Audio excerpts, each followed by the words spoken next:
सत्याच्या मोर्चातून निवडणूक आयोगासह सत्ताधाऱ्यांना घेरण्याचा प्रयत्न, ईव्हीएमच्या पेट्या निवडणूक आयोगाच्या डोक्यामध्ये मारून भुगा करा, उत्तम जानकरांचा आक्रमक पवित्रा. तर संगमनेरच्या ग्रामीण भागामध्ये 9,500 मतदार बोगस, बाळासाहेब थोरातांचा आरोप. आम्ही सर्वजण एकत्र, आमच्यामध्ये कुठलीही मारामारी नाही हे दाखवण्यासाठी हा मोर्चा. वंचितचे नेते सुजात आंबेडकरांची मवियाच्या मोर्चावर टीका. तर 2004 मध्ये पहिल्यांदा प्रकाश आंबेडकरांनी ईव्हीएममध्ये घोळ दाखवला, सुजात आंबेडकरांचं वक्तव्य. सत्याच्या मोर्चासाठी राज ठाकरेंचा लोकलनं प्रवास केल्यानं लोकलच्या समस्या समजतील. प्रवीण दरेकरांची राज ठाकरेंच्या लोकल प्रवासावर टीका.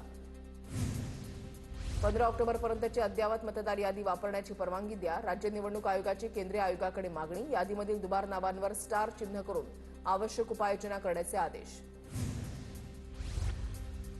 शिंदेंच्या अंगामध्ये चाटुगिरी आणि बदमाशगिरी नाही, राज ठाकरेंनी केलेल्या टीकेवर मंत्री भरत गोगावलेंचं उत्तर. घोडा मैदान जवळ आहे, दूध का दूध पाणी का पाणी होईल, गोगावलेंचं वक्तव्य. अजित पवारच महाराष्ट्र ऑलिम्पिक असोसिएशनचे अध्यक्ष होणार, फडणवीसांच्या मध्यस्थीनंतर निर्णय.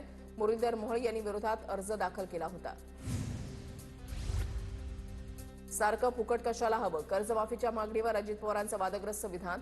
अजितदादांच्या वक्तव्याचा शेतकरी चुन के बदला घेतील, वडेट्टीवारांचं प्रत्युत्तर. शेतकरी कर्जमाफीला अजित पवारांचं समर्थन, मात्र कर्जमाफी करताना निकष ठरले पाहिजेत, बावनकुळेंची प्रतिक्रिया. पलटण महिला डॉक्टर आत्महत्या प्रकरणामध्ये एसआयटी तपास करणार, महिला आयपीएस तेजस्वी सातपुते यांच्या नेतृत्वात एसआयटी स्थापन, तत्काळ तपास सुरू करण्याचे आदेश. जैन बोर्डिंग प्रकरणामध्ये केंद्रीय मंत्र्यांचा हस्तक्षेप दिसतोय, राजकीय दबावाशिवाय एका दिवसामध्ये जमिनीचा व्यवहार होणार नाही, अतुल लोंढेंचा मुरलीधर मोहोळ यांच्यावर निशाणा. पुण्याच्या कोंढव्यामध्ये गँगवॉरमधून गणेश काळेची हत्या, आंदेकर टोळीमधील चौघांकडून गोळीबार. गणेश काळे वनराज आंदेकर हत्या प्रकरणामध्ये जेलमध्ये असलेल्या समीर काळेचा भाऊ.